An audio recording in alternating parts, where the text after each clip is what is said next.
Odd सतगुरु रामपाल जी परमेश्वर जी की जय हो। सभी भाई बहनों को पवन दास की तरफ से प्यार भरा सत साहिब। भाई और बहनों, आज 7 दिवसीय साध संगति का समापन है। आज हमारा ये 8वां वीडियो है और जब जब भूल पड़े पुस्तक के ऊपर आप जी ने जितने भी वीडियो देखे हैं, उम्मीद करता हूँ आप भाई बहनों को परम पूज्य परमेश्वर सतगुरु रामपाल जी के आशीर्वाद से बहुत कुछ भक्ति मार्ग पर आगे बढ़ने के लिए, अपनी मर्यादाओं को बनाए रखने के लिए समझ में आया होगा। अब ये इसका 8वां पार्ट है और 8वां जो पार्ट है वो विशेषकर मर्यादाओं को लेकर है।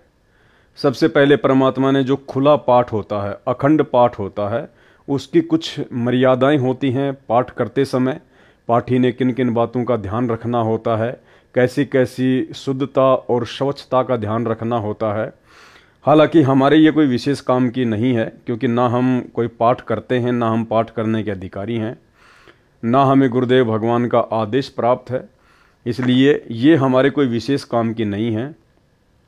लेकिन एक चीज़ आप और हम भाई बहनों ने देखनी है। देखो, पाठ किया जाता है आदरणीय गरीबदास जी महाराज जी की वाणियों का, और भाई और बहनों, उसी आदरणीय गरीबदास जी महाराज जी की वाणियों से, सदग्रंथ साहिब से चुन चुन कर वाणियाँ सतगुरु रामपाल जी परमेश्वर जी ने आप और हमें तीनों समय की आरती के लिए एक नित्य नियम पुस्तक बना कर दी हैं।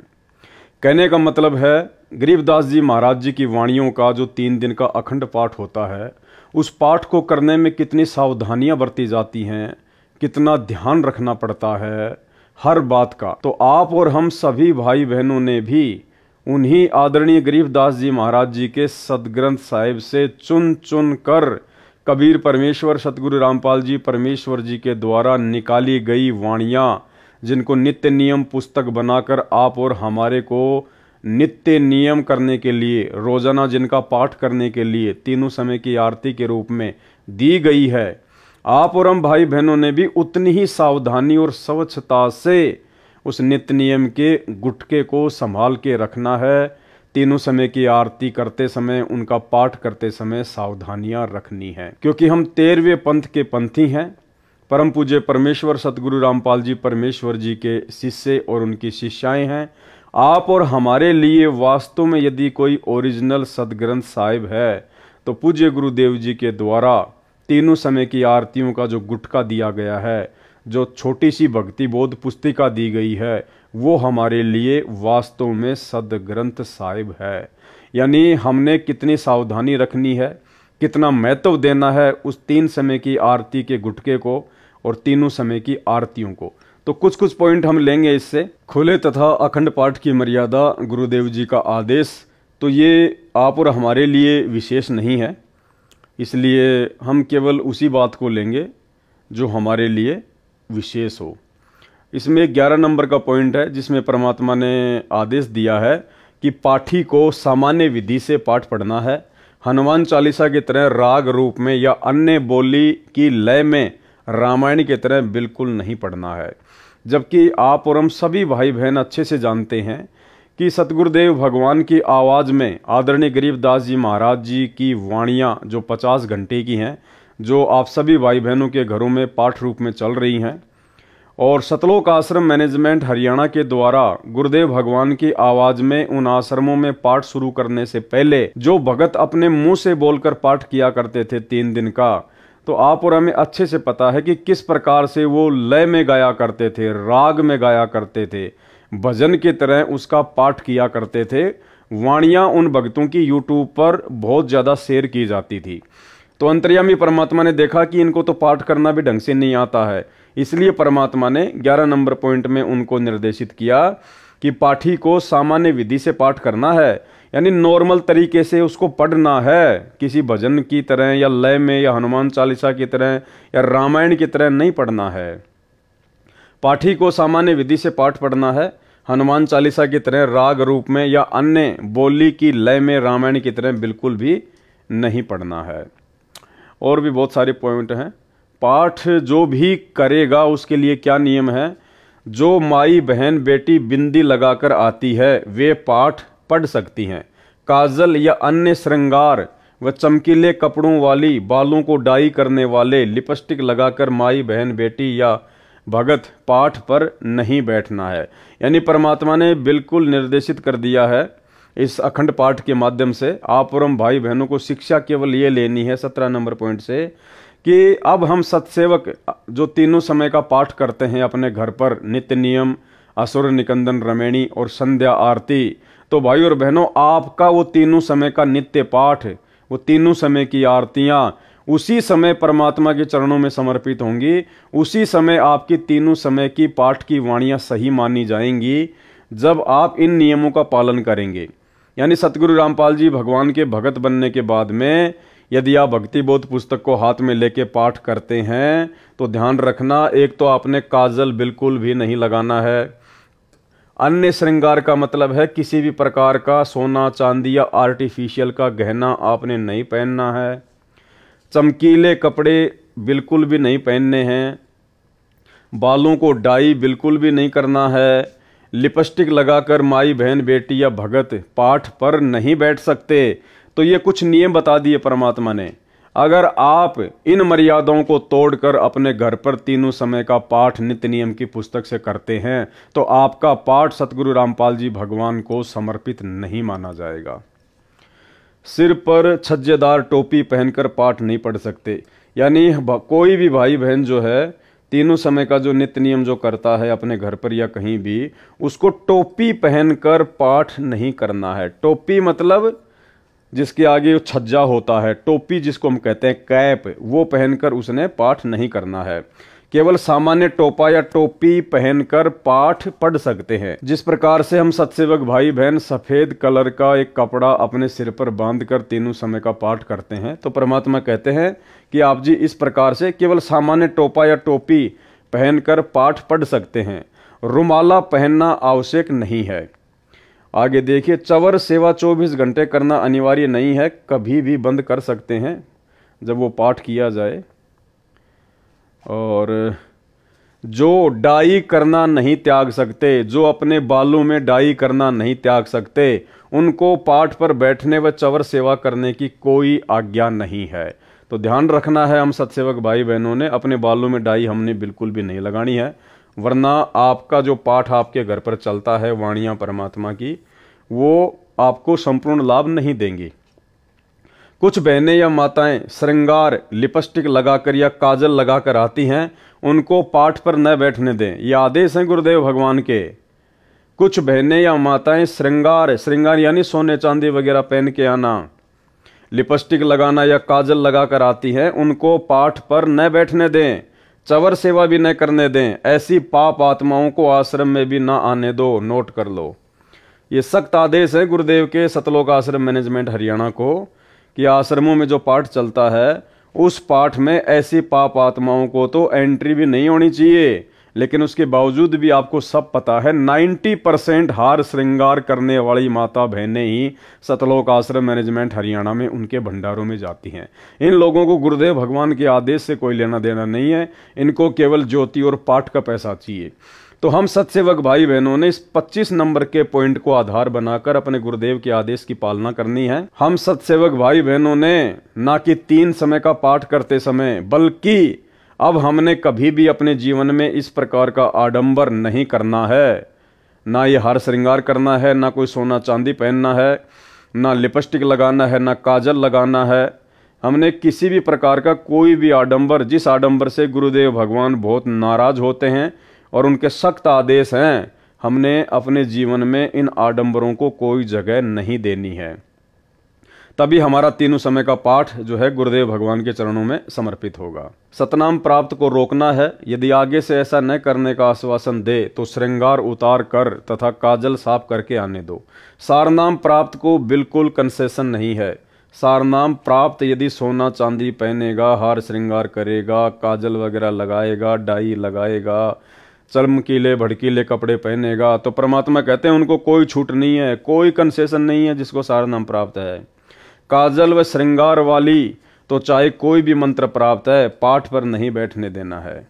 तो हम सत्सेवकों ने भी ध्यान रखना है, कोई आडंबर हमने अपने घर पर नहीं करने हैं। भक्तजनों को निर्देश। अखंड पाठ में नियमों का पालन संबंधी जानकारी। यह अखंड पाठ हमारे भी कोई विशेष कोई काम का नहीं है। ये पाठ के दौरान सबसे अहम नियम, यानी सतलोक आश्रमों में जो पाठ प्रकाश होता है 3 दिन का, उसमें परमात्मा क्या कह रहे हैं? पाठ के दौरान सबसे अहम नियम, सबसे मुख्य नियम क्या है? नज़र नेक रखें, यानी आपको गंदी नज़र नहीं रखनी है।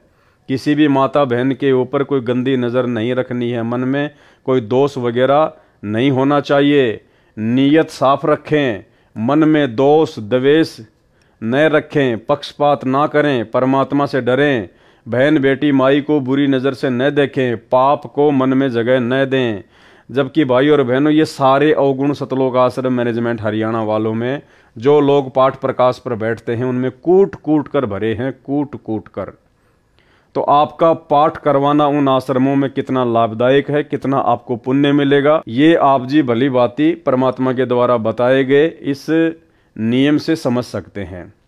पाठ के दौरान सबसे अहम नियम, तो आप और हमने, जो हम सत्सेवक हैं, हम जो अपने घर पर पाठ करते हैं तीनों समय का, नित्य नियम, असुर निकंदन रमैणी और संध्या आरती, तो परमात्मा कहते हैं पाठ के दौरान सबसे अहम नियम, नज़र नेक रखें, नीयत साफ रखें, मन में दोष द्वेष न रखें, पक्षपात न करें, परमात्मा से डरें, बहन बेटी माई को बुरी नज़र से न देखें, पाप को मन में जगह ना दें। तो सतलोक आश्रम मैनेजमेंट हरियाणा से जुड़े हुए भाई बहन जो उन आश्रमों में पाठ करवाते हैं, तो भाई आप जी भली भांति इन लोगों के आचार विचार व्यवहार से ये 80 पेज का लेटर पढ़ के आपने देख लिया होगा इन नियमों के ऊपर ये लोग कितने खरे उतर रहे हैं। तो आपका पाठ बिल्कुल भी आपको वो लाभ नहीं देगा जो लाभ आदरणीय गरीबदास जी महाराज जी की वाणियों से आपको मिलना चाहिए। जो सेवादार व पाठी इन नियमों को खंड करेगा, उसके द्वारा किया गया पाठ लाभ के स्थान पर हानि करेगा, उसे भी कष्ट उठाना पड़ेगा, पाठ करने वाले को भी कष्ट उठाना पड़ेगा, और जो पाठ करवा रहा है उसको भी लाभ की जगह क्या मिलेगा? हानि करेगा उसको, हानि। और यही कारण है पाठ करवाते करवाते, ज्योति करवाते करवाते भी सतलोक आश्रम मैनेजमेंट हरियाणा वाले परमात्मा से दूर होते जा रहे हैं। और भी कुछ इसके नियम हैं। उसके बाद ये भक्ति मर्यादाओं को लेकर परमात्मा ने यहाँ पे कुछ बातें लिखी हुई हैं, और परमात्मा यही चाहते हैं कि मर्यादाओं में भगत रहना सीख जाए, भगत मर्यादाओं को निभाना शुरू कर दे, क्योंकि मर्यादाओं के बिना भक्ति हमारी जो है फल ही नहीं सकती, हमारी भक्ति सफल हो ही नहीं सकती। गुरुदेव भगवान कहते हैं कि भक्ति चाहे थोड़ी कर लो, लेकिन मर्यादा आपने पूर्ण निभानी पड़ेगी। तो कुछ नियम हैं ये सतनाम प्राप्ति के बाद में जो परमात्मा ने हमें बताए हैं। तो एक बार हम सभी भगत भाई बहन नियमों को रिपीट करेंगे, क्योंकि ये लास्ट का पार्ट चल रहा है, इसमें विशेषकर नियमों को लेकर ही परमात्मा ने जानकारी दी है। नोट: सत्यनाम प्राप्ति के लिए तथा प्राप्त करने के बाद आवश्यक नियम, जिनमें से एक भी नियम खंड नहीं करना। यदि निम्न नियमों का पालन नहीं कर सकते तो सत्यनाम ना लें। स्पष्ट कर दिया गुरुदेव ने, यदि आप इन तमाम नियमों का पालन नहीं कर सकते हैं तो आप जी सतनाम ना लें। उपदेश प्राप्त पुण्य आत्माएं परमात्मा के मार्ग पर चलती हैं, वह परमात्मा प्राप्ति के लिए यात्रा प्रारंभ करती हैं। यात्री बहुत ही कम सामान लेकर यात्रा करता है, अधिक भार उठाकर यात्रा करना संभव नहीं होता। जो सांसारिक परंपराएं हैं वे व्यर्थ का भार हैं, जो भक्ति मार्ग में यात्रा में बाधक हैं। इसलिए इस भार से मुक्त होने के लिए निम्न नियमों का पालन करना अनिवार्य है। सबसे पहला नियम क्या बताया परमात्मा ने? किसी के पैर नहीं छूने और न ही दूसरे को छूने देना है। यदि अचानक या मना करने पर भी कोई पैर छू लेता है तो उस स्थिति में नाम खंड नहीं होता। आपने किसी को बद्दुआ या आशीर्वाद नहीं देना है, न ही इच्छा करके किसी से आशीर्वाद लेना है।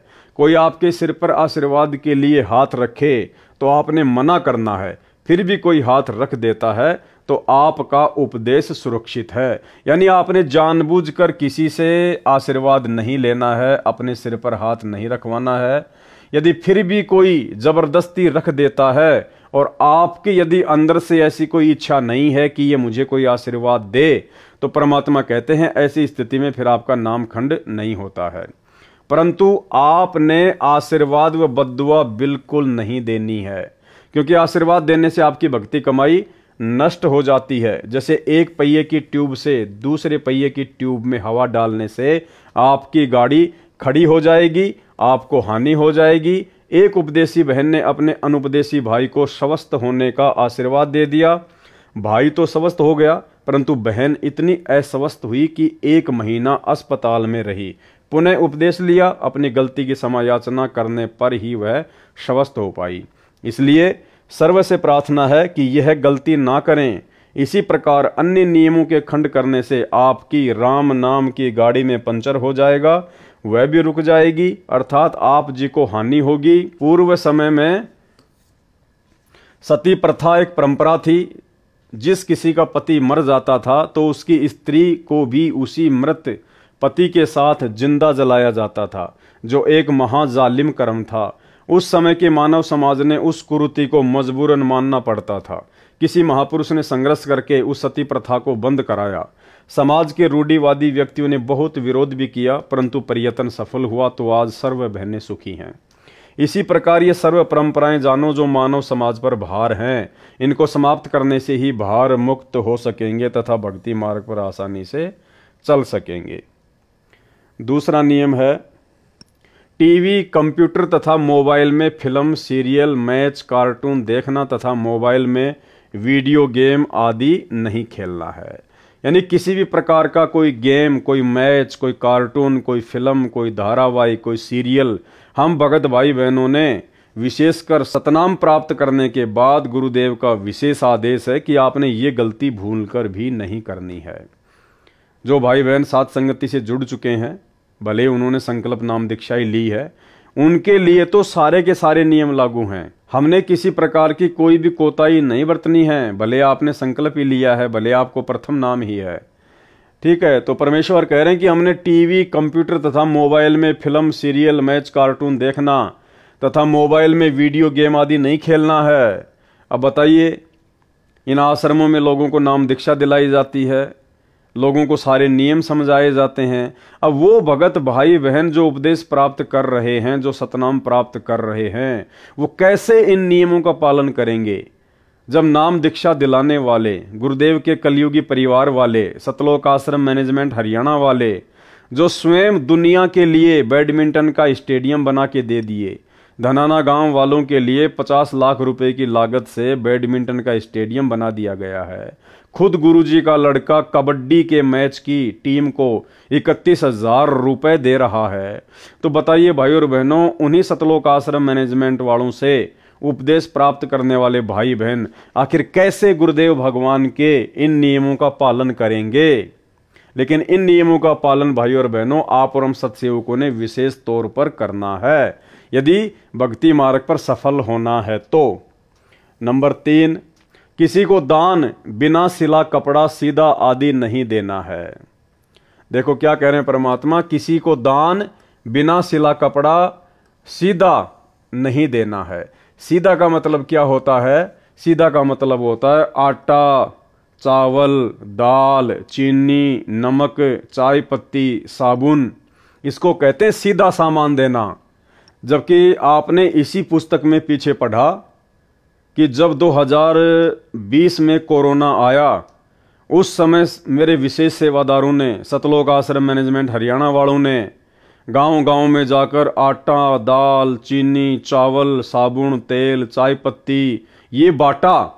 तो भाई ये परमात्मा का नियम है, 3 नंबर नियम है कि जब हमें सतनाम प्राप्त हो जाता है तो हमने किसी भी भगत को सीधा सामान नहीं देना है, बिल्कुल भी बिना सिला हुआ कपड़ा भी किसी को दान में नहीं देना है, किसी को पहनने के लिए नहीं देना है। यदि किसी को आवश्यकता है तो आप जी अपने पहने हुए कपड़े उसको दे सकते हैं, आपने बिना सिले हुए तो कपड़े भी किसी को नहीं देने, अन्यथा वो उसको बेचकर उसके पैसे का दुरुपयोग कर सकता है। इतनी सावधानी हमने बरतनी है।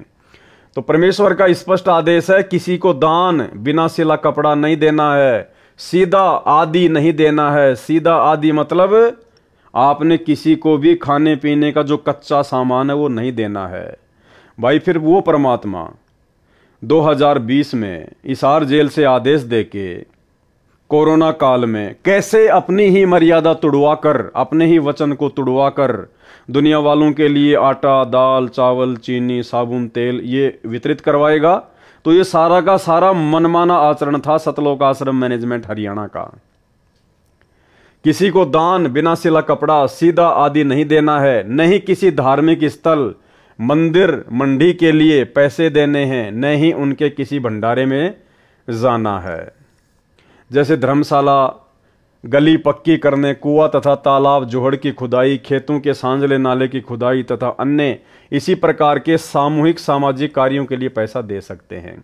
जैसे आप किसी गांव में रहते हैं, आप किसी कॉलोनी में रहते हैं, तो शहरों में तो सारे काम सरकार करती है, नगर निगम करता है।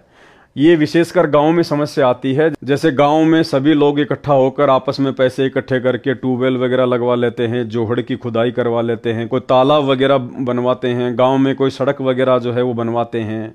तो परमात्मा कहते हैं अगर कोई सामाजिक काम है, सामाजिक काम का मतलब आप जिस गांव में रहते हैं, आप जिस कॉलोनी में रहते हैं, और यदि वहां पर सभी लोग मिलकर और अपनी सुविधा के लिए यदि इस प्रकार का कोई कार्य करवाते हैं जिनसे हमारी मर्यादा ना टूटती हो, तो ऐसे में हम सहयोग कर सकते हैं।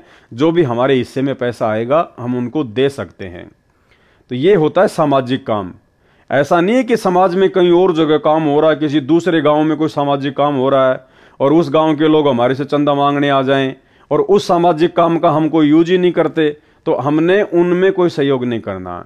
जिस कॉलोनी में, जिस गांव में हम रह रहे हैं और वहां के लोग यदि आपस में मिलकर सांझला कोई काम करते हैं, गांव वाले, जो पूरे गांव के काम आता है, जिसको हम भी यूज करते हैं, कोई नलका, कोई ट्यूबवेल, कोई पशुओं के पानी पिलाने के लिए तालाब वगैरह, जोहड़ वगैरह, और जैसे गांव में कोई ट्यूबवेल लगवाया, उसकी मोटर वगैरह जल गई, सभी लोग आपस में पैसा इकट्ठा करके नई ट्यूबवेल लेके आते हैं। तो ऐसी चीज़ों में हम सहयोग दे सकते हैं, ना कि किसी दूसरे गांव में हो रहे सामाजिक काम में सहयोग करना है, बिल्कुल भी नहीं। नंबर 4, माथे पर तिलक न लगाना है और न ही लगवाना है। भात में पटड़े पर नहीं चढ़ना है, गले में माला नहीं डलवानी है और न ही डालनी है, और न ही किसी की झोली में पैसे डालने या लेने हैं। यदि दोनों पक्ष उपदेशी हैं तो विवाह केवल असुर निकंदन रमैणी करके साधारण विधि से करना है तथा भात परंपरा को समाप्त करना है। कोई त्योहार, जागरण, मुंडन, धार्मिक अनुष्ठान, जन्मदिन, छठी आदि नहीं मनाना है, न ही उसमें जाना व सहयोग करना है। स्पष्ट आदेश है परमात्मा के, ध्यान रखना। कोई भी त्योहार नहीं मनाना, किसी भी प्रकार के जागरण में नहीं जाना, हमने कोई मुंडन वगैरह नहीं करवाना, जैसे कोई मर जाता है या जैसे बच्चे का मुंडन करवाते हैं। धार्मिक अनुष्ठान चाहे किसी भी देवी देवता का, किसी भी रिश्तेदारी में क्यों ना हो, आड़ोस पड़ोस में क्यों ना हो, बिल्कुल भी सहयोग नहीं करना। जन्मदिन चाहे पड़ोस में क्यों ना हो, बिल्कुल नहीं जाना। चाहे घर में किसी काका, ताऊ, चाचा के बच्चे का जन्मदिन क्यों ना हो, हमने उस दिन स्पेशली उन लोगों के खाना नहीं खाना है, उसकी जन्मदिन पार्टी में नहीं जाना है, बिल्कुल भी। छठी, जैसे कोई बच्चा वगैरह हो जाता है, गांव वाले मिलके ताश वगैरह खेलते हैं, हमने वो भी नहीं मनानी है, आदि नहीं मनाना है, न ही उसमें जाना व सहयोग करना है। ध्यान रखना इन बातों का। नंबर 6, किसी को दुआ या बद्दुआ नहीं देनी है। नंबर 7, किसी को good morning, good afternoon, good evening, good night आदि शब्द नहीं बोलने हैं। यदि कोई बोलता है तो उसे समय अनुसार केवल morning morning, evening evening, afternoon व नाइट नाइट 2-2 बार बोल सकते हैं। यानी हमने किसी भी आदमी को सुबह के समय गुड मॉर्निंग नहीं बोलना है। यदि सामने वाला गुड मॉर्निंग बोलता है तो हमने भी उनको गुड मॉर्निंग नहीं बोलना है। Number 8, happy birthday, happy new year तथा गुड बाय आदि शब्द नहीं बोलने हैं। यदि कोई आपसे बोलता है तो उसे धन्यवाद या थैंक यू बोल दें। क्या बोलो? धन्यवाद या थैंक यू। नंबर 9, सिखों को छोड़कर संत बाबा रूप में दाढ़ी ना हो। इसके ऊपर दास विशेष तौर पर वीडियो बना चुका है। इसमें परमात्मा का स्पष्ट आदेश है कि सिखों को छोड़कर, सिख कौन? जिन लोगों ने संत रामपाल जी से दीक्षा नहीं ले रखी है, उन सिखों को छोड़कर यदि सिख समाज का कोई भी व्यक्ति संत रामपाल जी से उपदेश लेता है तो संत या बाबा रूप में, यानी भगत रूप में या अन्य किसी बाबा रूप में उसने दाढ़ी नहीं रखनी है, ना सिर पर बाल रखने हैं, ना उसने पगड़ी वगड़ी पहननी है। यानी सिख समाज की जो परंपराएं हैं, यदि आप संत रामपाल जी से उपदेश ले रहे हैं तो आपने उन समस्त परंपराओं को, सिख समाज की परंपराओं को त्यागना है। नंबर 10, बहनों ने नेल पॉलिश और लिपस्टिक नहीं लगाना है। नंबर 11, परफ्यूम तथा सेंट आदि नहीं लगाना है, यानी किसी भी प्रकार का हमने ये फालतू के चौचले वगैरह नहीं करने हैं। अपने आप को बिल्कुल सिंपल तरीके से रखना है। 12, विवाहित बहनें केवल सिंदूर या बिंदी में से एक चीज लगा सकती हैं। नंबर 13, किसी अनुपदेशी का जूठा नहीं खाना है, यदि अनजान में खाया है तो समा होता है, भविष्य में ध्यान रखें। नंबर 14, हाथों पर मेहंदी नहीं लगानी है, किसी बीमारी के कारण लगा सकते हैं। हाथों में मेहंदी लगाने से नाम खंड होता है। सिर बालों में रंग, काली मेहंदी या डाई नहीं लगानी है। यदि आपको कोई प्रॉब्लम है, कोई दिक्कत है, डॉक्टर यदि आपको सर में मेहंदी लगाने की सलाह देता है ठंड के लिए, तो आप जी ठंड के लिए लगा सकती हैं। बाकी सफ़ेद बालों को काला करने के लिए या युवा दिखाई देने के लिए बिल्कुल भी हमने डाई का या मेहंदी का प्रयोग नहीं करना है। कहने का मतलब है साधु सोई जो सीधा चाल है, हमने किसी भी प्रकार का कोई आडंबर नहीं करना है। नंबर 15, शादी में जाते हैं तो पैसे, सगुन, वार फेरी, मुंह दिखाई पर पैसे नहीं देने हैं, यानी जो आडंबर लोग करते हैं वो हमने बिल्कुल भी नहीं करने हैं। विदाई के समय घर में नारियल नहीं फोड़ना है। कन्या विदाई के समय गाड़ी पर पानी डालना या सगुन के लिए धक्का लगाना अर्थात सगुन करना मना है। यानी जो भी आडंबर होते हैं परंपरागत शादी विवाह में, हमने बिल्कुल ध्यान भी नहीं देना उनकी तरफ, ना कोई सहयोग करना है। नंबर 16, किसी को किसी भी अवसर पर गिफ्ट देना मना है, यानी हमने कोई गिफ्ट वगैरह नहीं देना है। अगर कोई गिफ्ट दे तो कोशिश करनी है ना लो। अगर कोई पीछे से रख जाए या डाक या कोरियर द्वारा भेजे तो उसको रख लें। उनके उपलक्ष्य में कुछ रुपए दान आश्रम में कर दें। जब आपके गुरु आश्रम में हो उस समय कुछ रुपए, भाई क्या गिफ्ट लेके आया है, कितने रुपए का होगा, उसके उपलक्ष्य में कुछ रुपए आप जी अपने गुरु जी के हाथों में आश्रम में दान कर दें जब आपके गुरु आश्रम में हो। नंबर 17, परिवार में किसी की भी शादी हो तो परिवार के अन्य सदस्यों के लिए कपड़े आदि नहीं देने व नहीं लेने हैं, यानी हमने बिल्कुल भी लेन देन नहीं करना है, ना कपड़े का ना और किसी चीज का। कन्यादान रूप में कपड़े, गहने आदि नहीं देने हैं। रुपए भी इस उपलक्ष्य में देने हैं कि आपने वहां खाना खाया है, और बहन के घर जाते हैं तो इसी उद्देश्य से पैसे दे सकते हैं कि आपने वहां खाना खाया है या चाय आदि पी है। ये ध्यान रखें, यदि अधिक दान दे दिया तो आपकी बहन पर आपका ऋण न हो जाए तथा संस्कार ना जुड़ जाए, क्योंकि हम संस्कारवश यहाँ कालजाल में रह जाते हैं। यदि आप पैसा देना चाहें और बहन न लेवे तो दोनों ही भार मुक्त हो जाते हैं। यदि बहन, बुआजी आदि उपदेशी हैं तो उनको चाहिए कि वह पैसा, रुपया, कपड़ा, आभूषण कदापि ना ले। प्यार से कहे कि आपने कह दिया, हमने मान लिया, ऐसे शिष्टाचार से मना करना है। 19 नंबर, स्कूल में गायत्री मंत्र बोलते समय ओम शब्द नहीं बोलना है, क्योंकि जिसे गायत्री मंत्र कहते हैं यह यजुर्वेद के अध्याय 36 का मंत्र 3 है। मूल पाठ में ओम मंत्र नहीं है। जो गायत्री मंत्र बोला जाता है ओम भूर्भुवस्सुवः, तो गुरुदेव कह रहे हैं कि शुरुआत में उसमें ओम मंत्र नहीं है, वो यजुर्वेद अध्याय 36 का मंत्र 3 है। मूल पाठ में ओम मंत्र नहीं है। वेद परमात्मा की अनूठी देन है, इसमें वृद्धि या कटौती करना परमात्मा का अपमान है, लाभ के स्थान पर हानि ही होती है। इसलिए इस मंत्र के साथ ओम नहीं बोलना है। यजुर्वेद के अध्याय 36 मंत्र 3 अर्थात कथित गायत्री मंत्र मात्र परमात्मा की महिमा का एक मंत्र है। इसे पढ़ने से परमात्मा के गुणों का ज्ञान होता है। जैसे बिजली की महिमा कहीं लिखी हो तो उसको कविता बनाकर गाते रहने से बिजली के गुणों का ज्ञान तो हो जाता है, परंतु बिजली का लाभ नहीं मिल सकता। लाभ तो बिजली का कनेक्शन लेने से ही मिलेगा। इसी प्रकार यजुर्वेद अध्याय 36 मंत्र 3 जिसको गायत्री मंत्र बताकर जाप करने को कहते हैं वह व्यर्थ है, क्योंकि यह मंत्र तो परमात्मा की महिमा का ज्ञान कराता है, परमेश्वर के गुणों अर्थात लाभ को बताता है। वह लाभ अधिकारी संत से सत्यनाम व सारनाम की दीक्षा प्राप्त करके अर्थात कनेक्शन लेकर ही प्राप्त हो सकते हैं। यजुर्वेद अध्याय 36 मंत्र 3 अर्थात गायत्री मंत्र की आवृत्ति करने से नहीं, फिर भी कोई अज्ञानी व्यक्ति विद्यार्थियों को विवश करे तो ओम शब्द का उच्चारण न करें। स्कूल में यदि आपके बच्चों को गायत्री मंत्र बोलने के लिए विवश किया जाता है तो अपने बच्चों को बता दें कि बेटा शुरू में ओम मत बोलना, बाकी आगे का मंत्र बोल लिया कर। गायत्री मंत्र का भूर्भुवस्व से ही उच्चारण प्रारंभ करें। ओम एक अक्षर को न लगाएं। अध्यापकों को चाहिए कि यजुर्वेद अध्याय 36 मंत्र 3 की अपेक्षा संत गरीबदास जी महाराज जी की वाणी से मंगलाचरण विद्यार्थियों से बुलवाएं। गायत्री मंत्र से कई गुना लाभ होता है, परंतु सतनाम तथा सारनाम बिना सब व्यर्थ है। नंबर 20,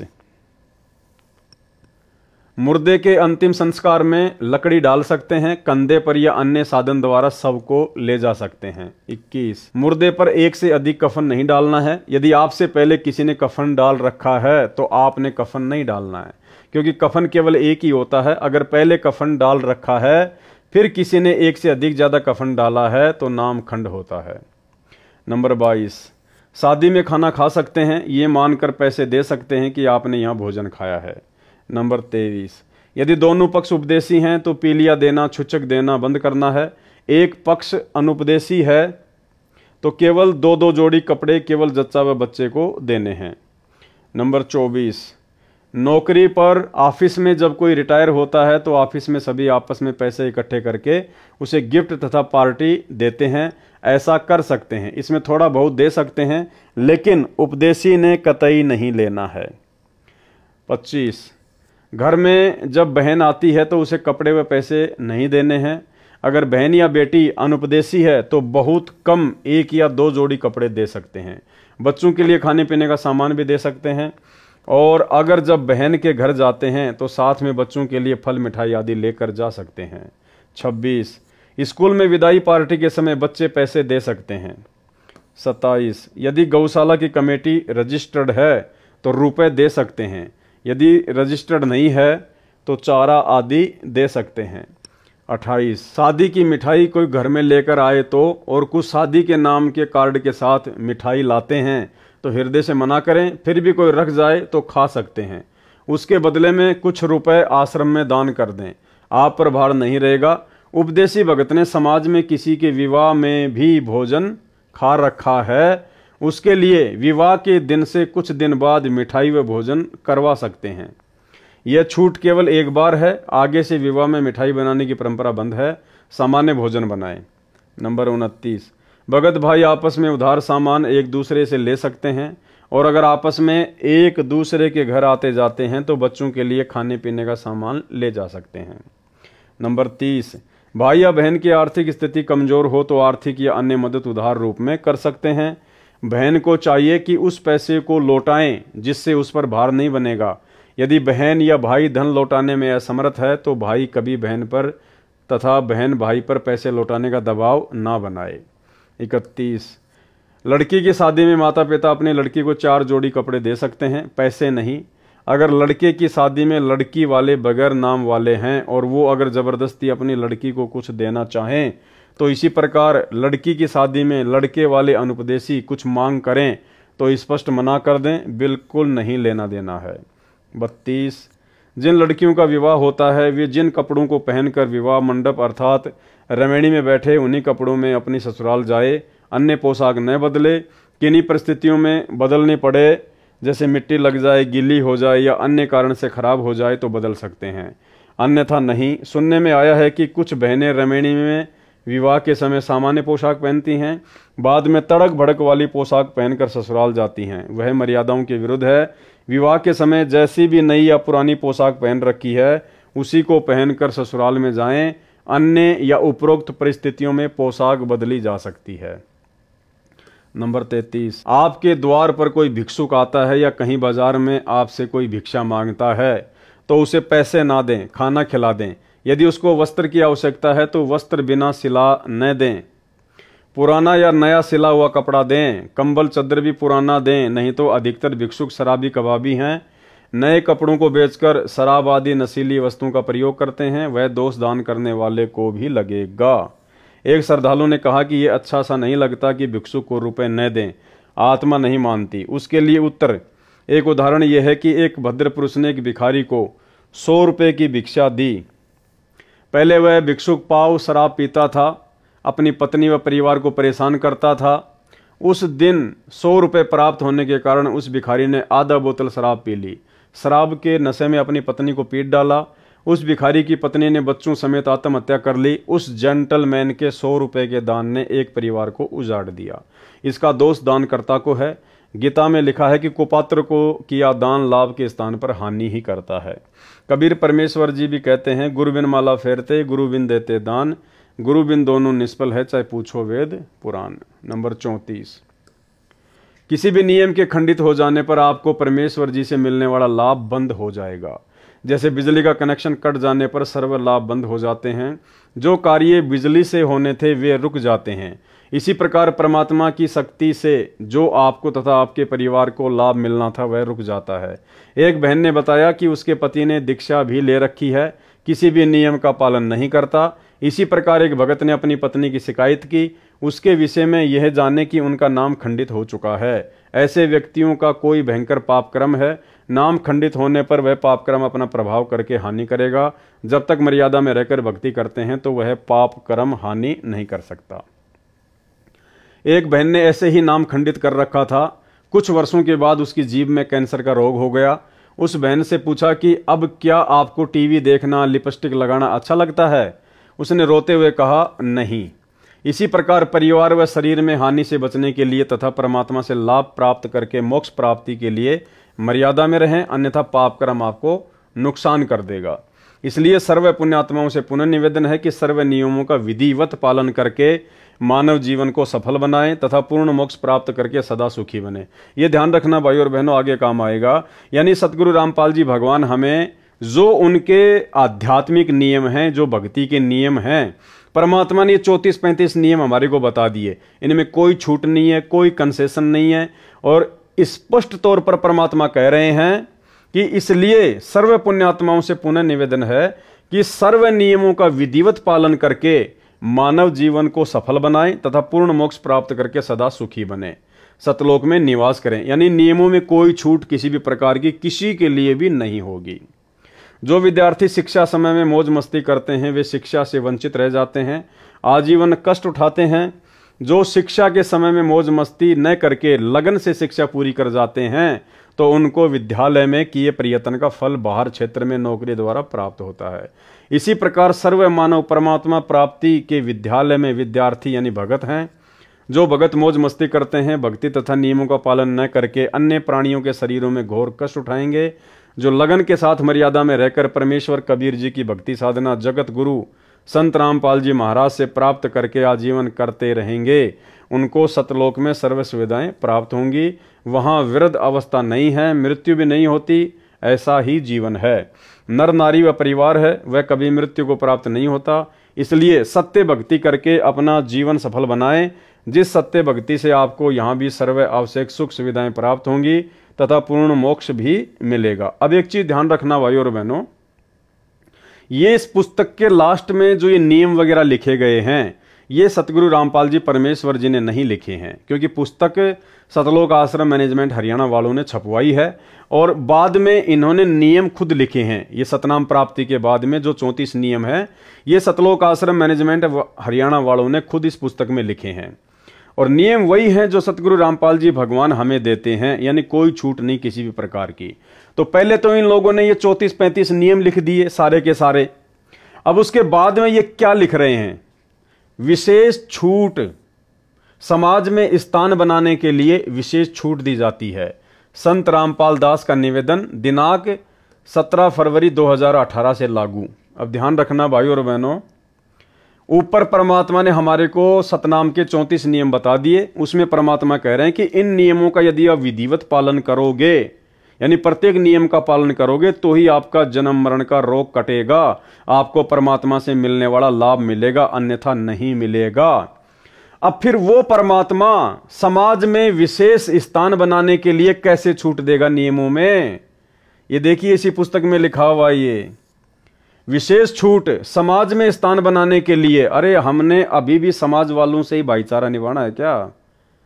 इतना ज्ञान समझा दिया, 30 साल कम नहीं होती है। गधे को गीता पढ़ाओ वो भी बैकुंठ जाने को तैयार हो जाए।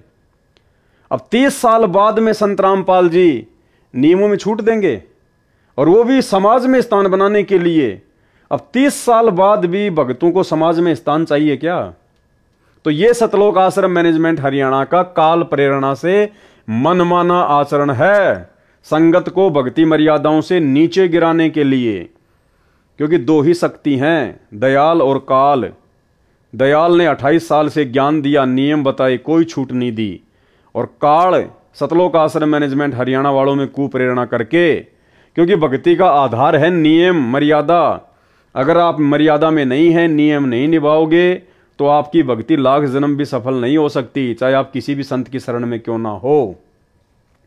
तो ये विशेष छूट कौन देगा? सतगुरु रामपाल जी परमेश्वर जी तो नहीं देंगे ना। कभी हमने उनके 28 वर्षों के सत्संगों में कभी सुना कि बच्चों आपको थोड़ी बहुत मैं छूट दे रहा हूं नियमों में, आपको समाज में स्थान बनाने के लिए, अपने रिश्तेदारियों में स्थान बनाने के लिए मैं आपको छूट दे रहा हूं। पहले भक्ति सौदागर पुस्तक चलती थी ज्ञान गंगा से पहले, तो एक सत्संग में परमात्मा ने कहा कि भाई हमने इस भक्ति सौदागर पुस्तक के शुरू में सारे नियम लिख दिए हैं, अगर इस आश्रम की तरफ मुंह करो तो पहले नियम पढ़ के आना, अगर ये नियम निभा सको तो नाम दीक्षा लेना आके, नहीं तो अपने घर बैठे रहना। आप खुद सतगुरु रामपाल जी परमेश्वर जी के मुख कमल से सुन लीजिए, 2010 का ये सत्संग है। कहते नकबे सर नकबा बनी पैर थी हार हमेल, 1-1 लाख के गहने पहरा करती, आज वो सुंदरी से कुतिया बनी देख साहिब के खेल।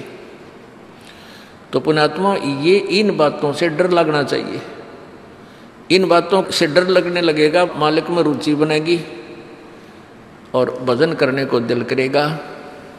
और ये लोग दिखावा जो ड्रामा है, नाचा कूदी, ये बकवाद मन में आवे को नहीं, ये कहने की आवश्यकता नहीं पड़ा। दास ने कैसा मत करियो, हाँ कहना तो पड़ता है एक बार बालक को, कुछ दिनों के बाद फिर आपकी रुचि ना बढ़े। इतना तो इस दास को विश्वास हो गया है कि परमात्मा के बच्चे भगवान को पहचानने लग गए, क्योंकि अब शिक्षित समाज है। आपको नाम दिया जाता है, नाम देने से पहले सब नियमों से परिचित कराया जाता है। और हमने ये पुस्तक बनाई है भक्ति सौदागर को संदेश, इसके प्रथम अध्याय में ही हमने नियमों का पूरा विस्तार से विवरण दिया है कि कोई भी पुण्यात्मा इस आश्रम की तरफ आएगा तो पहले तैयार होकर आवे। पहले क्या होता था कि भक्तजन समझाते थे, नाम ले लो तुम्हारा कल्याण हो जाएगा, बड़े सुख होते हैं, यहाँ आ जाते थे उपदेश लेने, और यहाँ आकर के यहाँ पर उनको लिस्ट दिखाते थे, ये नियम निभाने हैं, तो भाग जाते थे कि नहीं हमारा भी ये नियम नहीं निभा, क्योंकि वो उल्टे रंग में रंगे हुए वो सारे। तो अब उनको पहले ये लिख कर दे दिए कि तुम तैयार होकर आ जाना, तुम्हारा मन मानने तो आना, क्योंकि कल्याण होगा इस मर्यादा में रहने से। तो अब ये दास देख रहा है कि अब कितना डर लगता है बहन बेटी भाइयों को, बच्चों को।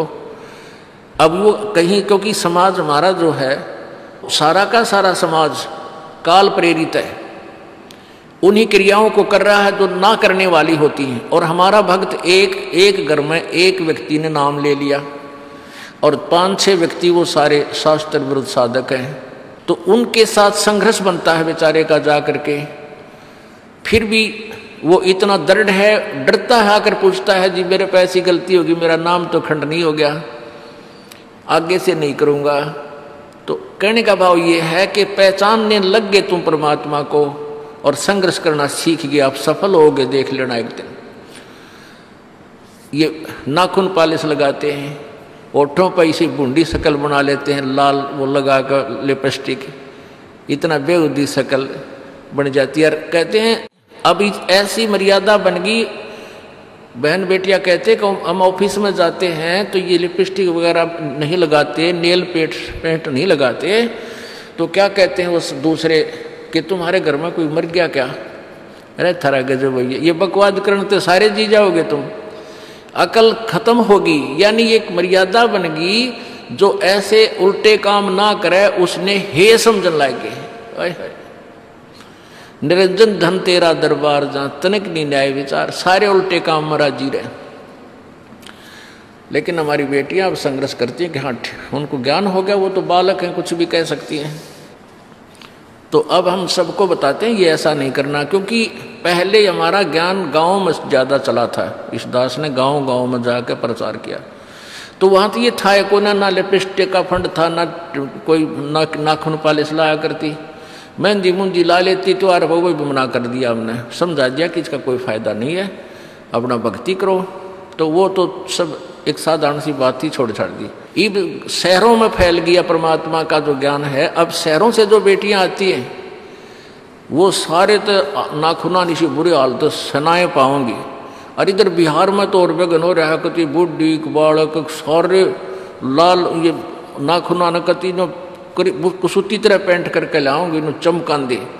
अब इनको समझाना पड़ता है कि ये नहीं करोगे तो मान जाते हैं कि नहीं आगे नहीं करेंगे हम, क्यों इनकी आवश्यकता भी क्या है। भगवान ने जो कितने सुंदर नाखून पहले बना के दे रखे, इन पर क्या फायदा और बकवाद करने की। तो मालिक ने जो अंग दे रखे हैं वो बहुत अच्छे बना के दे रखे हैं। इसमें हमको फेरबदल करें ही हमारी वो लोग दिखावा मेकअप है, इसकी हमें आवश्यकता नहीं। अब तो हम आपको बता रहे हैं, समझा रहे हैं पहली बार, फिर आप पे सियाने हो जाओगे, आपकी आप पर रुचि ना करे।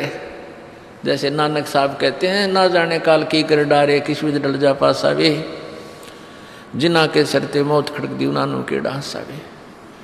अब प्रसंग था कि साध मिले साड़ी शादी होंगी और भी छड़ जा दिलगिरी वे, अख दे नानक सुनो जहाना ये मुश्किल हाल फकीरी वे।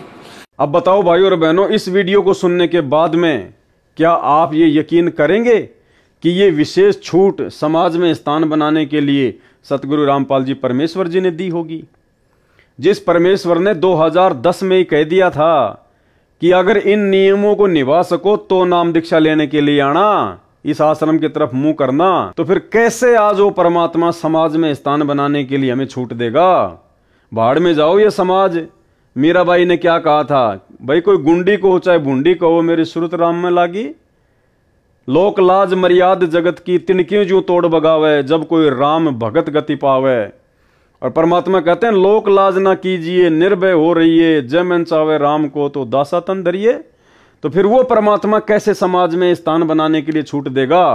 और कौन है वो मंदबुद्धि भगत, कौन है वो महाअज्ञानी भगत जिसको समाज में विशेष स्थान की चाहत है? तो ये सारा का सारा काल का षड्यंत्र है।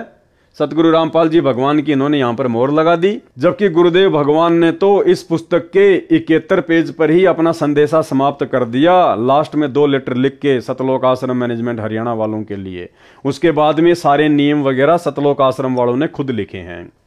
तो ये हमारे पूज्य गुरुदेव सतगुरु रामपाल जी परमात्मा का आदेश बिल्कुल भी नहीं हो सकता। हमारे परमात्मा ने कभी भी अपने नियमों में किसी को कोई छूट नहीं दी है। जब परमात्मा ने भक्ति की शुरुआत में किसी को छूट नहीं दी, तो आज तो 28 साल हो गए, कैसे छूट देगा परमात्मा?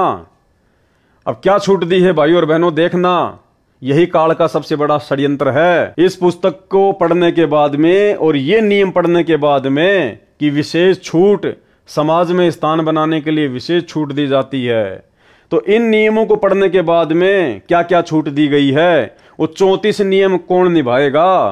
प्रथम मंत्र के 11 नियम कौन निभाएगा? कोई नहीं निभा पाएगा, क्योंकि मन को तो जगह चाहिए बकवाद करने के लिए, और ये बकवाद करने के लिए जगह सतलोक आश्रम मैनेजमेंट हरियाणा ने दे दी। कितना बड़ा षड्यंत्र है भगत समाज के साथ।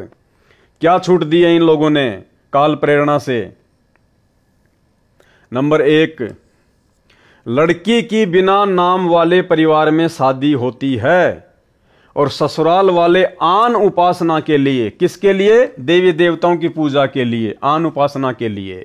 यदि किसी बहन बेटी की जगत वालों में शादी होती है, किसी भगत की उपदेशी बेटी की यदि जगत वालों में शादी होती है और ससुराल वाले यदि आन उपासना के लिए मजबूर करते हैं, जैसे उनके देवी धाम पर उनके साथ जाने के लिए, वहां पर धोख लगाने के लिए, यानी दंडोत करने के लिए उन देवी देवताओं को कहते हैं, तो उपदेशी बेटी उनके साथ सैर सपाटा जानकर चली जाए।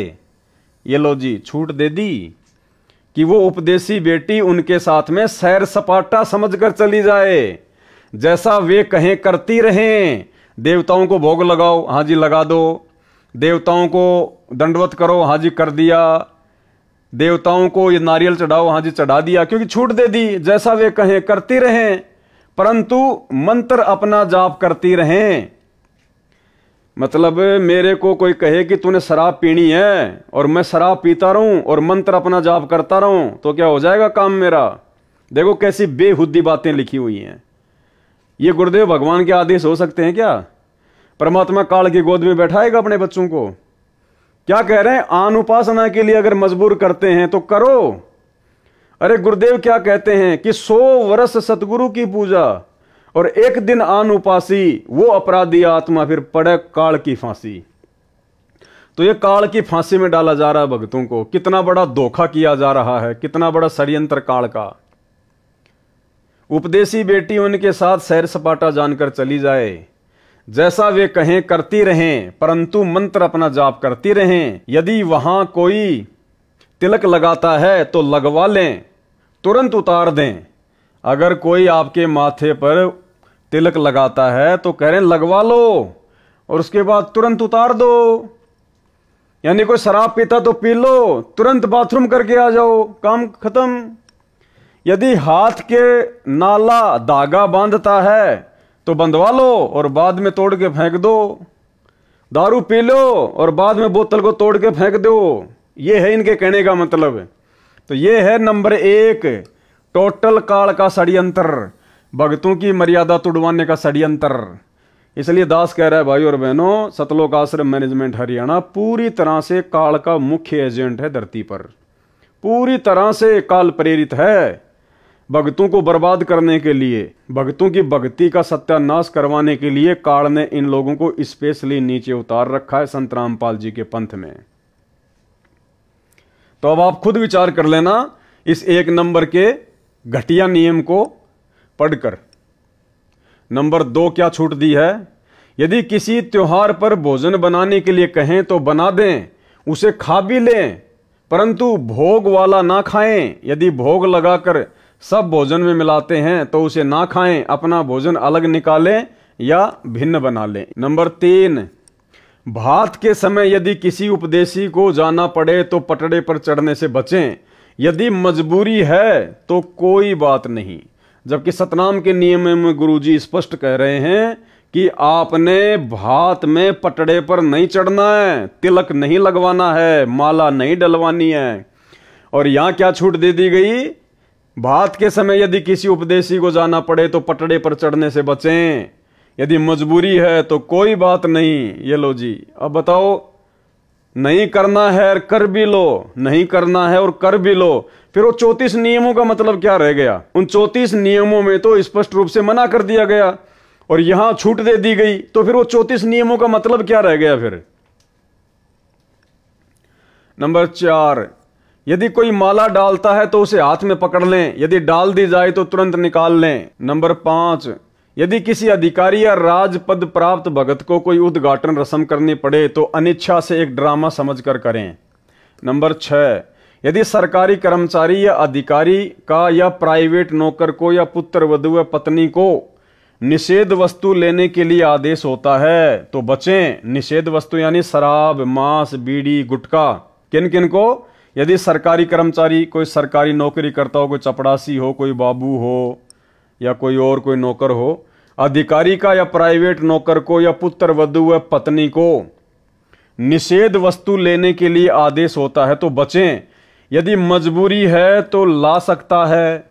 देखो, अगर आपके घर में आपका ससुर अनुपदेशी है और आप उसकी जो है पुत्र वधू हैं और आपका ससुर या आपका जो पति है वो शराबी है, वो आपको अगर शराब लाने के लिए कहे, आपका बाप अनुपदेशी आपको कहे कि बेटा जा दारू की बोतल लेके आ, नहीं तो घर में नहीं रहने दूंगा, तो क्या कह रहे हैं सतलोक आश्रम मैनेजमेंट हरियाणा वाले? यदि मजबूरी हो तो ला सकता है, जैसे शराब, सिगरेट लाने, मांस बनाने, फौज में या होटल में या कहीं नौकर को व विवाहित बहनों को सास ससुर पति आदि आदेश दें तो मजबूरी मानकर दुखी मन से परमात्मा से क्षमा मांग कर करें। भाई मर्यादा रैंक आ गई। आप जहां नौकरी कर रहे हैं वो भी शराब ला के दे सकते हैं, बीड़ी ला के दे सकते हैं, मांस बना के दे सकते हैं। आपके घर में आपका पति, आपका ससुर अनुपदेशी है, आपको मांस बनाने के लिए कहता है बना दो, शराब लाने के लिए कहता है ला दो, उसका पैक बनाने के लिए कहता तो उसका पैक बना दो, गुटखा बीड़ी लाने के लिए गए तो ला दो। अरे फिर मर्यादा रह कहां गई भाई? क्या मतलब फिर भक्ति का? फिर क्यों नियम दिए संत रामपाल जी ने? क्यों इतना वो प्रयत्न कर रहे हैं 30 साल से? अगर ये सारे कुकर्म करने हैं तो फिर नियम देने की जरूरत क्या पड़ गई थी गुरुजी को? तो ये सारा का सारा आपकी आंखों के सामने भाई और बहनों, कितना बड़ा षड्यंत्र इस 80 पेज के लेटर में। आप भाई बहनों की मर्यादा तुड़वाने के लिए यानी परमात्मा ने जो कहना था इस 80 पेज के लेटर में पिछले 7 वीडियो में आप भाई बहनों को अच्छे से समझवा दिया। उसके बाद देखो लास्ट में काल का षड्यंत्र, यानी कोई 5 किलो देसी घी का हलवा बनाए और उसमें फिर 1 मुट्ठी बालू रेत की डाल दे। वो काम सतलोक आश्रम मैनेजमेंट हरियाणा ने ये विशेष छूट दे के नियमों में बाद में कर दिया। क्या आपने कभी अपने गुरुदेव के मुख से सुना, किसी भी सत्संग में सुना कि बच्चों आपको नियमों में छूट दी जा रही है? तो देख लो, आपकी आंखों के सामने है भाई और बहनों। यानी आप बीड़ी भी ला सकते हैं, सिगरेट भी ला सकते हैं, मांस भी पका सकते हैं, देवी देवताओं को धोख लगा सकते हैं, भोग लगा सकते हैं, कोई नियम मर्यादा नहीं है, कुछ भी कर सकते हैं आप, जैसे दूसरे पंथों में चलता है वो काम हो गया। इसलिए दास कह रहा है इन आश्रमों में केवल इन लोगों को पैसा चाहिए ज्योति पाठ का, भगत जाओ भाड़ में, भक्ति जाओ भाड़ में, मर्यादा जाओ भाड़ में। ये हैं काल के एजेंट। एक बार दोबारा पढ़ लो।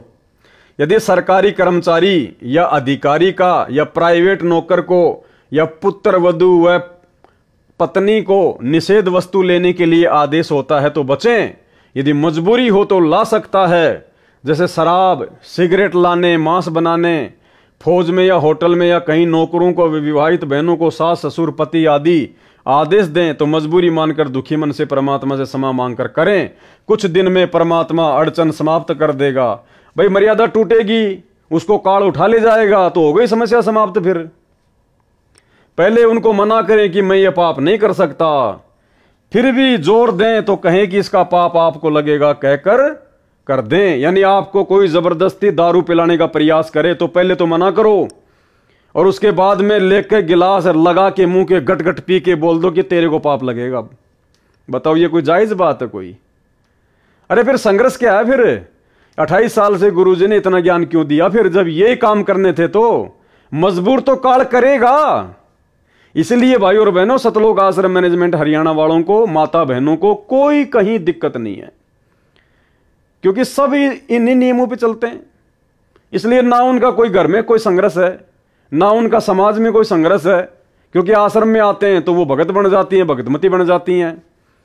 जब अपने गांव वापस जाती हैं, अपने समाज में वापस जाती हैं, रिश्तेदारियों में जाती हैं, तो वहां पे वो जगत वाली की तरह बन जाती हैं। वो जैसा कहते हैं वैसा वो करने लग जाती हैं। तो उनको संघर्ष करने की आवश्यकता नहीं है। ये संघर्ष तो सत्सेवक कर रहे हैं, सत्सेवक है। इसलिए दास कहता है कि भाई केवल सत्सेवक ही परमात्मा के हीरे मोती लाल हैं, बाकी सब काल के जीव हैं, काल के जीव। तो बताओ कोई मर्यादा बची नहीं, फिर भक्ति क्यों कर रहे हैं भाई? भक्ति सफल होगी कैसे? अरे डॉक्टर ने आपके कैंसर का ऑपरेशन कर दिया और कैंसर के रोगी को डॉक्टर ने कह दिया भैया तेरे को मीठा बिल्कुल भी नहीं खाना, तेरे लिए जहर समान है, ध्यान रखना इस बात का। और फिर डॉक्टर नीचे लिख दे कि विशेष छूट, अगर कोई तुझे दबाव दे तो तू मीठा खा लेना। तो बताओ वो डॉक्टर है क्या? वो डॉक्टर हो सकता है क्या? वो मरीज का वो हितैषी हो सकता है क्या? जब कैंसर के ऑपरेशन के बाद में उसने नियम दे दिया कि मीठा नहीं खाना भाई, नहीं तो मरेगा। एक तरफ तो ये कह रहा है और नीचे फिर कह रहा है विशेष छूट दे रहा हूं मैं तेरे को, खा लेना मीठा, कोई दिक्कत नहीं है। तो फिर क्या मतलब फिर नियम का? तो ऊपर तो सतगुरु रामपाल जी परमेश्वर जी ने जो नियम बताने थे वो उन्होंने बता दिए अपने फाइनल, और सतलोक आश्रम मैनेजमेंट हरियाणा हमारे को छूट दे रहा है। तो ये हमारा दुश्मन है, ये मैनेजमेंट है, ये काल का एजेंट है, काल प्रेरणा से हो रहा है सारा काम ये। नंबर 7, यदि सैनिक या सिपाही को गोली मारने का आदेश होता है तो मना ना करे, क्योंकि वह दोष आदेश करने वाले को लगता है। उसकी नौकरी यही है, रण में शहीद हुए सैनिक व सिपाही को स्वर्ग प्राप्ति होती है। भैया हम संत रामपाल जी के भगत हैं, हमारे को स्वर्ग नहीं चाहिए, हमारे को सतलोक चाहिए। तो गोली मारने वाला कहां जाएगा? स्वर्ग में जाएगा। और दूसरी बात भैया, जब राजा इब्राहिम सुल्तान को ज्ञान हुआ ना तो उसने अपना राज्य त्याग दिया था, राज्य कि मुझे तो भक्ति करनी है, बाढ़ में जाओ, ये इंद्र जैसा राज्य। हाँ भाई 30-40 हजार की नौकरी के लिए खाली स्वर्ग में जाओगे क्या? ये आप लोग स्वयं सोच लेना। नंबर 8, विशेष परिस्थिति में बालों में रंग कर सकते हैं। देखो जी, हर प्रकार की छूट दे दी। ऊपर तो गुरुजी कह रहे हैं कि जो डाई करता है उसको तो पाठ पे भी मत बैठने दो, जो बालों में मेहंदी लगाता है उनको तो आश्रम में एंट्री भी मत दो। और यहां क्या कहा जा रहा है, विशेष परिस्थिति में बालों में रंग कर सकते हैं, हर्बल वाला यानी आयुर्वेद वाला। नंबर 9, कई बेटियों बहनों को बिगड़ी परिस्थितियों में कार्यालय में लिपस्टिक लगाने के लिए मजबूर किया जाता है। उनके लिए छूट दी जाती है कि कार्यालय में जाते समय लगा लें, पहन लें तथा छुट्टी के बाद तुरंत उतार दें। कोशिश करें न लगाएं तो अच्छा है, ये स्वास्थ्य के लिए भी हानिकारक है। बताओ, लगा भी सकते हैं और नहीं भी लगाना है। और ये ऑफिस में कार्यालयों में काम करने वाली बहन बेटियों के लिए जो उपदेशी हैं, उसी सत्संग में सतगुरु रामपाल जी भगवान ने कह रखा है कि हमारी बेटियां संघर्ष करती हैं। इन लोगों की तरह सतगुरु रामपाल जी भगवान ने छूट नहीं दी अपने सत्संग में उनको कभी कि भाई आप जिस भी ऑफिस या कार्यालय में काम करती हो तो आप जी लिपस्टिक लगा लिया करो और जब शाम को वापस आओ तो उतार दिया करो। नहीं, गुरुजी ने कहा कि हमारी बहन बेटियां संघर्ष करने लग गई। उनको पता नहीं तरह तरह की बातें बोली जाती हैं, लेकिन वो किसी की बात पे ध्यान नहीं देती। गुरुजी ने कभी छूट नहीं दी। ये नाखून पॉलिश लगाते हैं, ओठों पर इसी बूंदी शक्ल बना लेते हैं, लाल वो लगा कर लिपस्टिक, इतना बेहुदी शक्ल बन जाती है। कहते हैं अब ऐसी मर्यादा बन गई, बहन बेटियां कहते कि हम ऑफिस में जाते हैं तो ये लिपस्टिक वगैरह नहीं लगाते, नेल पेंट नहीं लगाते, तो क्या कहते हैं उस दूसरे कि तुम्हारे घर में कोई मर गया क्या? अरे थारा गजब भैया, ये बकवाद करने तो सारे जी जाओगे तुम, अकल खत्म होगी। यानी एक मर्यादा बन गई, जो ऐसे उल्टे काम ना करे उसने हे समझन लागे।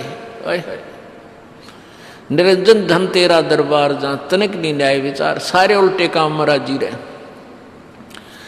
लेकिन हमारी बेटियां अब संघर्ष करती हैं कि हाँ उनको ज्ञान हो गया, वो तो बालक हैं, कुछ भी कह सकती हैं। तो भाइयों और बहनों, ये छूट कौन दे रहा है? काल प्रेरणा।